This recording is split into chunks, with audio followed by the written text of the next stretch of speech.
Hey guys, welcome back to Caged by the Page. Um, you know, I just got finished reading Kings of the Wild. It's a novel by Nicholas Eames. It's actually his debut novel. Came out in 2017. And it's the first of a three-book series called the Band Trilogy. And I just figured I gotta talk about it. It's really good. Really, really, really good. If you want my review, I would probably give it 4.5, you know, maybe 5. If you're a big God of War um, type of, you know, person that really enjoys that kind of video game book melding, because it does have that gamey kind of elements to it. Or, if you grew up in the 90s and watched like Hercules and Xena, that would give me another push for you to go out and read this book.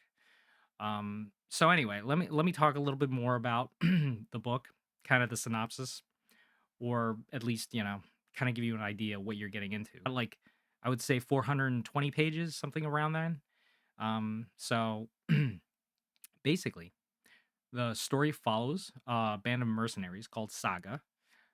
They're like rock stars, but also everybody in this world who's in a band is a rock star. That's kind of the idea, is blending a lot of mythology inside this book.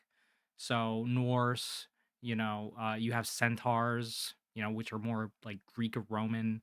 Um, you don't get any gods, but you do get ice trolls, and you do get some sort of Rask, which is like some sort of dog demon dude thing. Um, Really cool. So anyway, the group, basically the story is through the eyes of Clay Slowhand Cooper.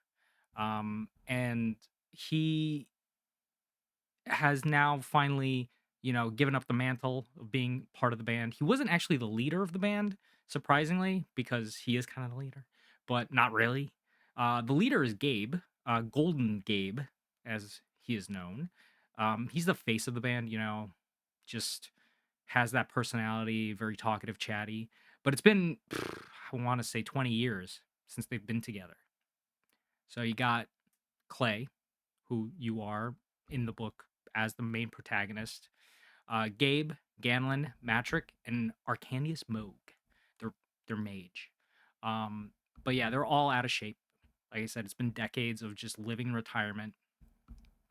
But Gabe dawns onto Clay's door one evening after Clay had a bit of a watchtower duty. He's kind of like slowed down.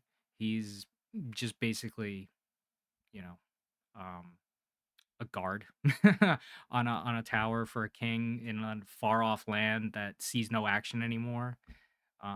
He's got a wife, and they have a little girl named Tally, or Talia, I should say. Her name's Tully, but it's short for Talia. Um, so yeah, Clay's kind of is living a pretty quiet life. Some people in the bar do recognize him, younger people, and are like, "Oh, weren't you in Saga once? What what what are you doing here?" Kind of thing. And then they're like, "Oh, tell us the story of when you slayed a dragon or whatever." That kind of thing. He obviously does not want to get into it. So anyway, he's off duty. He's heading home from the bar after his off duty. Um, and yeah, Gabe comes. His wife Ginny, um, Clay's wife, does not like Gabe for obvious reasons, because that's part of Clay's life that he's left behind. Clay seems to have had a bit of anger issues, and you kind of understand why later on in the story. Obviously familial troubles. His father and his mother, but his mother was nice. The father was the problem, but I won't get into too much of the mother's story because that's like way spoiler. And I kind of want to leave a little more mystery in this review. Um, so, yeah, he's living a quiet life in Coverdale, and basically, Gabe arrives to tell him that he needs his help. His daughter, who is now, I think, in her 20s, like early 20s, maybe, if that. She's basically a warrior like Gabe. She took up the sword, thanks to Gabe. Uh-huh. And she's gotten herself trapped in a city under siege, city called Castia, and it's like on the fuck end of the globe. Um, so no help is coming, because it's a wild horde of just all sorts of monsters. I'm talking about you got your massive, uh, hell breathing fire, giants. You have just thousands and thousands of kobolds. You have like um, all sorts of worms, winged dragon creatures, which are worms, with a Y. Yeah, you're not gonna you're not gonna after being out of the game for like 20 years, then on top of it, um, being just a watch duty guy who sees no action. Um, yeah, it's a hard ask, and especially in this world because Coverdale and Castia being so far away from each other, you have this whole section of wildland called the Heartwild.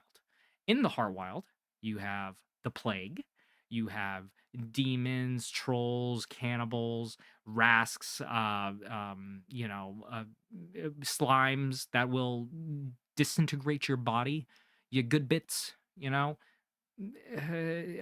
is a disease that actually uh I think kind of turns you into like almost a tree or something. Basically, it destroys you, it kills you. Eventually, it will kill you, and that is a big part of the story going forward.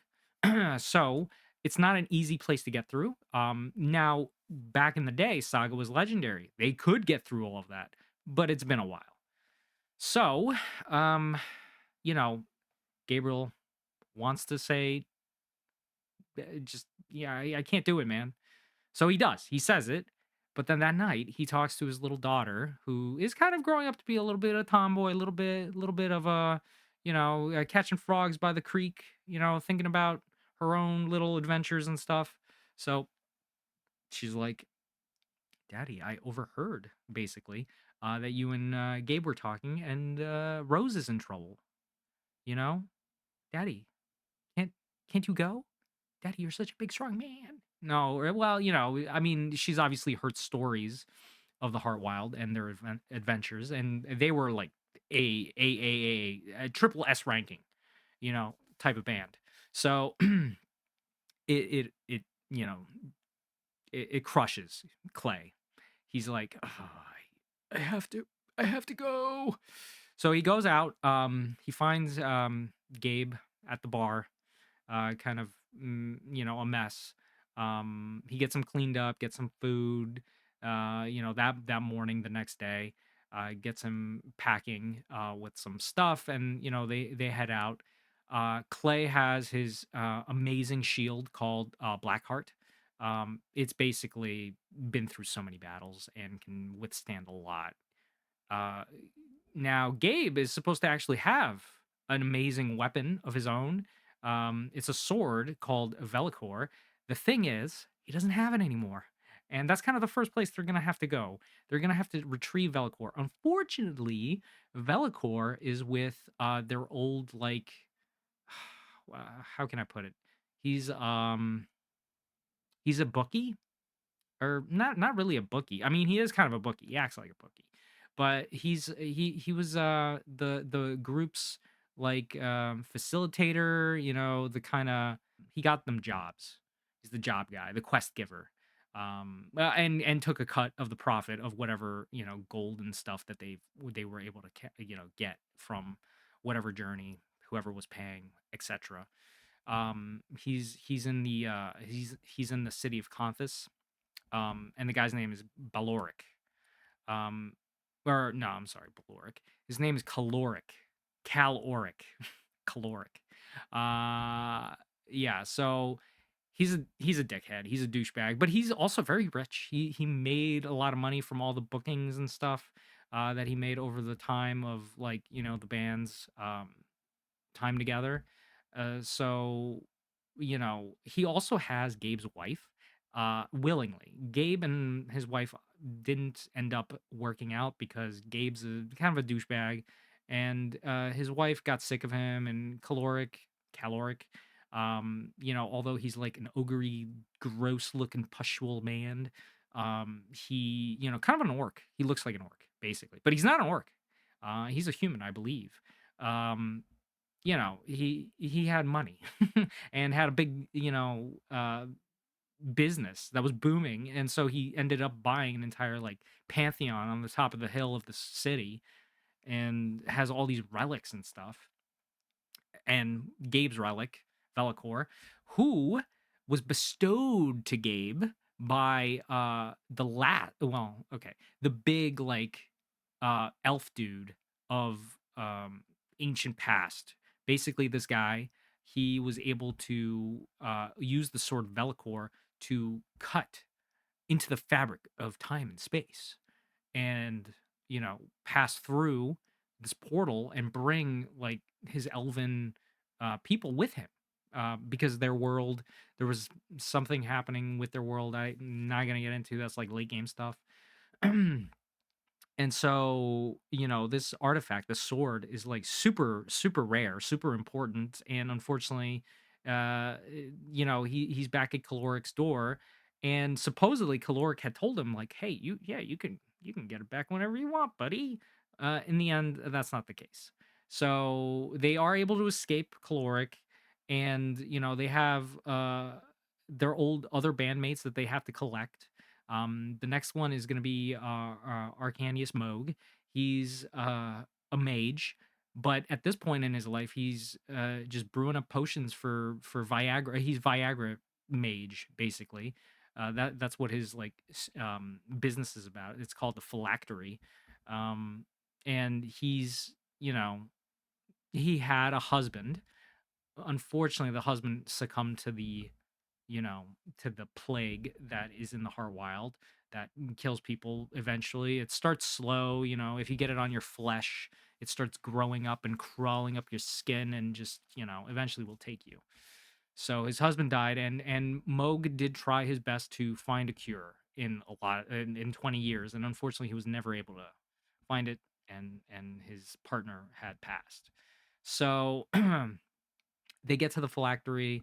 Caloric actually gives chase to them because they ended up stealing some of his golems to get away from him. And Clay was there to kind of like beat the shit out of him a little bit. So that kind of helped. um, so Moog is a mage still, so he grabs a bag of stuff, and he's actually happy to see his old friends. And because Clay's there, he's like even more so like, okay, yeah, I'll go help you save Rose with you guys. I really want to do this kind of thing. But they learn that you know um, Moog also has the plague. But it's slow. It's starting with his feet, or his foot, one of his foot, no, one of his feet, which is a foot. Yeah. I'm not high. So Moog uses a mirror in his, phylactery. A mirror in the phylactery.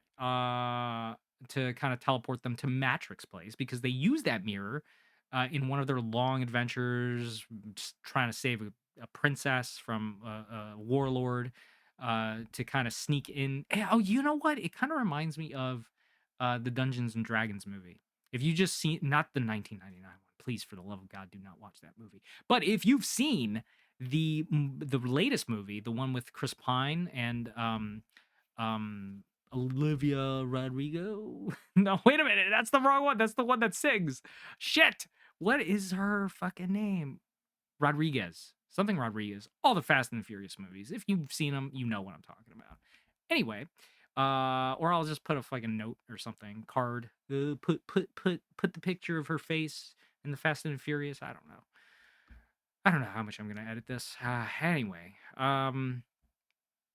yeah, they sneak into Matrix castle because Matrick, their old time thief who has gotten super super duper fat and kind of out of shape completely, more so than the other guys, even had become the king of of the domain. of uh basically he married the princess that they went to save, and she was like, hey man, my daddy's dead, so why don't you just take over and slide in here. But it turns out once they meet and they see he has like 5 kids and all that shit, and he's like, well, to be honest, those 5 kids aren't even his. He's a cuckold, so that's great, and it's funny, really funny. That entire thing with Matrick in the book is super duper funny. I definitely need to read that. He's like, please get me the fuck out of here, and they actually have to um fake his death, which is even funnier how that goes down. Because it's a Viking funeral, and if you know how Viking funerals go, they light him on fire and send him down a river. So yeah. um but yeah, so besides that, um yeah, he wants to get out of there. He doesn't want to be king anymore, but his wife will hunt him down to the ends of the earth, because what if he can actually bear an heir that is his, which none of the other kids are, so rightful heir to the throne, I guess, because he is king. So that's a story inside of this book. Prior to that, though, they actually meet for what would I call it, a meeting of the of the kings and queens of the land, where they meet up with Last Leaf, which is the arch nemesis of Saga, the band. um, because he is like, listen, guys, don't you send your armies to Castia. I am taking Castia for myself. I'm going to rectify, redo the whole dominion, which is what the elves called themselves, like the dominion. Um, where I'm bringing it back.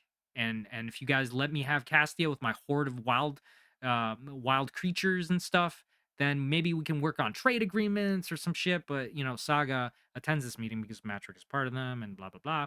And they're like, not for a second do they believe him, really, truly. And it turns out they're very true. But anyway, um, yeah. So then the whole Matrick being like, I want to get the fuck out of here. I don't want to be king anymore. That happens. Um, Also, I forgot, there is a band of bandits in the forest that Gabe and Clay meet up right outside of their town when they're first leaving on the journey. They're called Jane and the Silver Arrows or something like that, or well, Lady Jane and her bandits. Let's just say that. I forget. Eventually, they're called the Full Quiver of whatever. It doesn't whatever. And they rob them. They basically take their sandwiches and some of their socks at first. Um, and now that they have Matrick Moog, Gabe and Clay, they rob them. They cook some breakfast for them. They meet up on the road again with them. They rob them again. In the meantime, but they're super nice to them. They actually like them a lot, and they really like Clay. I think Clay really brings it together for them, and that's kind of the through line of the book. Like, Clay is the heart of the book. He is truly, he doesn't speak much. I envision him as just a gigantic, mountainous, blonde-haired, like a Thor figure, well, I guess if you play God of War, then Thor is kind of not so gigantic. He's kind of tiny. He's minuscule compared to like Thor, I guess, from the movies. But I think of him as even bigger than that Thor. I think he is like 6'6" or something in this book. At least that's how I picture him. So they rob him again, but they cook breakfast for them, which is really nice. So anyway, in the meantime, Moog pulls out a crystal ball and is like, "Let's focus on Castia. Let's see what's going on in Castia." And he's able to kind of show some of the land and see this massive siege of all these horrible demons and stuff just banging on the doors and stuff. But the walls have not fallen. Castia is really, really, really hard to break into. So Gabriel's like, all right, we got to progress to the next town, Five Court. I've made a bargain with a Gorgon called Denatra, and they're gonna free Ganelon. This is the last of the Saga band, the original Saga band, because this book kind of picks up a couple more characters. Um, And from there, he's been locked away as a stone prisoner for 19 years. He was turned into stone, and that's it. So yeah, Gabe gets to five court. He picks up some gold from Cobalt that he helped out a while back. Kind of a sad situation actually in the book. You learn that Ganelin got arrested because he killed a sultan's son, but the sultan's son was a disgusting dude. He like was a raper and a killer himself, so it was kind of deserved. But at the same time, Ganlin was alone. Where was the rest of Saga? That's kind of a sore spot. So they do end up freeing Ganlin. But the Gorgon actually made a deal with Lastleaf, the arch nemesis of Saga, where they're like, you can go free after you compete in the Maxathon, which is like all these bands get together and they fight all these like demons and stuff that I don't know, ranchers or hunters or whatever gather from the wild, and they bring them into the stadium. So nowadays these like bands, they don't really go out into the heart wild and make a name for themselves anymore. They're kind of lazy. They just go to these maxathons, these arenas like coliseums, and they fight these beasts in the maxathon. They don't, or whatever coliseum. They don't really travel out into the heart wild because what? Yeah, I'm gonna get like molested by a thing out into the forest, or get the plague or rot or whatever. Like why would I want to do that? Why don't I just stay here and just like slay some beasts and people can make money off of me? I can make a bet on myself or whatever, you know? So the Gorgon decides to send out the Chimera, which is, a lion, a dragon, a goat, I believe, three-headed beast that can spew fire too, and you have three heads to deal with. And my cat is another head that I'm dealing with.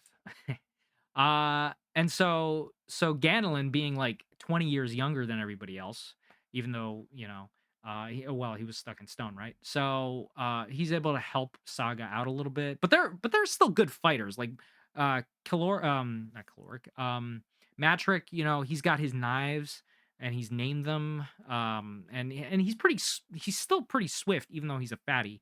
Moog is a bumbler. He's a bit of a bumbler, but he's got a lot of cool, like, fireballs and magic sticks that he could fire like magic missiles at people and stuff, lightning rods. And there's a few funny scenes in the book with Moog specifically, with just the way he fights. It's just like, oh, I can't believe I did that kind of thing, and we can't believe he did that either, man. Because he's, a little weirdo. He's great. I love him. Clay is more of a like the hardened fighter, and Ganelin especially too. They are able to like really gel together very well in the fighting scenes, and I think the fighting scenes really bring you into the story for sure. Like you're like, oh yeah, this is fun. So and Ganlin, if he had Velikor, he'd be the head of the pack here with a sword that can cut through anything and smells of the summer breeze or whatever, cut through the fabric of reality. Unfortunately, he doesn't have that sword, so most of the stuff is like kind of breaking off on the Chimera, and so it doesn't really work out that well. But Ganlin does have a special axe that has runes on it and stuff, and he's able to deftly deal with the Chimera. But the arena is destroyed. It gets untethered. They completely blow that fucking place up. So they are able to escape the arena with the help of, I believe, another saga band. Or, I'm sorry, another band with their own like members and stuff. I'm not gonna get too far into that either. And they're able to get back to Caloric's place and basically steal all the magic items. And Gabriel is able to take Velcor back now that the band's back together, and Clay's able to put on a suit of armor so to protect his old like aching bones, which comes up a lot. The man is not doing well. He's a pretty old guy, and he does not want to be wrestling. He's wrestling a lot, and he also finds a nice sledgehammer for himself, and Matrick gets like a horn that fires insects of all sorts, like the pestilence into people's mouths and stuff. Although he doesn't use it really. I think there's the one time he uses it where, there's a real big reason to use it. A real big reason to use it. But yeah, it's kind of a good horn to have. So they gear up, and they, take caloric hostage with them. And they take his flying ship. Oh yeah, they're flying ships in this thing. And that's how they actually got saved from the Maxathon. There were more references of the flying stuff in the book. It's just like I don't really want to get into all of that, especially since I'm doing this all by myself here. Um, yeah, and so they eventually, meet up with this guy named Kit. Kit was in Caloric's collection. He was in a tomb. This dude is the undead, so they gather another member, and while they get back to uh what is it called? One of the towns to kind of gather supplies and stuff.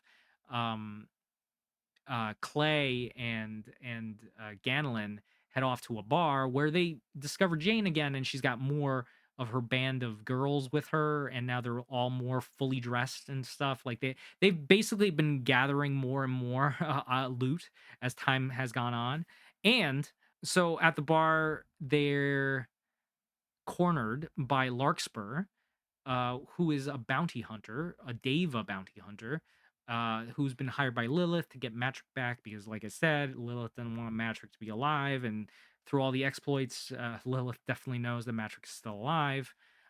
So they're able to escape with Moog's help. But Larkspur is dangerous. She is like a winged, like a harpy. Like if you've ever seen Yu-Gi-Oh, I guess, the harpy card, kind of like that. Well, I don't think she has wings on her arms, but she has wings behind her, so she's dangerous. She's real. Also, she has like this kind of siren's call, kind of, so it makes men do whatever she wants, and so she's got a band of like monks traveling with her. Um, and yeah, so they fly off on Caloric's ship with all the stuff, and they head out into the wild. And I think I'm gonna end the spoilerish review here because I feel like this definitely should be checked out. Like it's a fun story. It's a super fun story, and I want everybody to just read it and enjoy it as much as I did.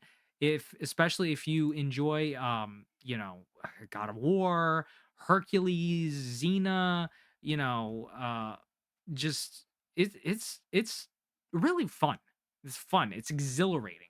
And the writing is contemporary, so you can feel like, oh yeah, I mean, I would say that, I would do that. It's and Clay being basically the narrator for us, and the person that we inhabit in this story. He's just he has a lot of introspective thoughts that are really interesting, but the rest of the band don't really hear that. So he's like the strong silent type for them, but he's actually more compassionate than that, more thoughtful than that, and that's kind of interesting. But still, even with the little that he does say, all of his band members do feel like he is the leader. He is the heart of the band, which is great. I feel like that was really well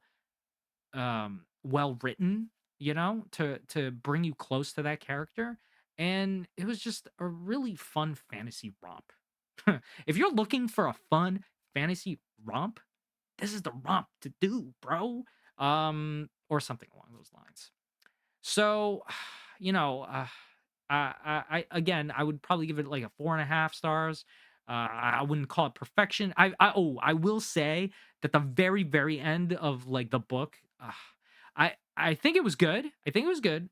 Everything got wrapped up pretty much. It's just that I feel like the Clay's story definitely got wrapped up. You feel very satisfied. I feel like some of the other characters, I don't know. Like there could have been more to those. But you know what? There is a second book and there is a third book. Now, the second book is called Bloody Rose. So I really want to learn more about that book. Whether it's a prequel, I haven't really looked into it yet. I haven't read it yet, so I can't really discuss it. And then there is a third one that is yet to be released. I believe 2024. So when you guys watch this, maybe it's out. I'm not sure. But anyway, please comment, like, share, subscribe. If you've read the book, what did you think? Did you have as much fun as I did? Do you feel like it's a little bit like it kind of gathers from that video gamey aspect of it, collecting all the weapons and stuff, the loots. The quest givers, I don't know. It's it's kind of funny. It's a good story. It's a good story, and it could definitely be made into a video game. I would love to see it as a TV show or a movie. I mean, I feel like it's got strong legs for that kind of stuff. Um, so yeah, like, comment, share, subscribe. uh if you've got any sort of recommendations for what next we should kind of review or talking about, please feel free to comment below. Until next time, this has been Caged by the Page. See ya.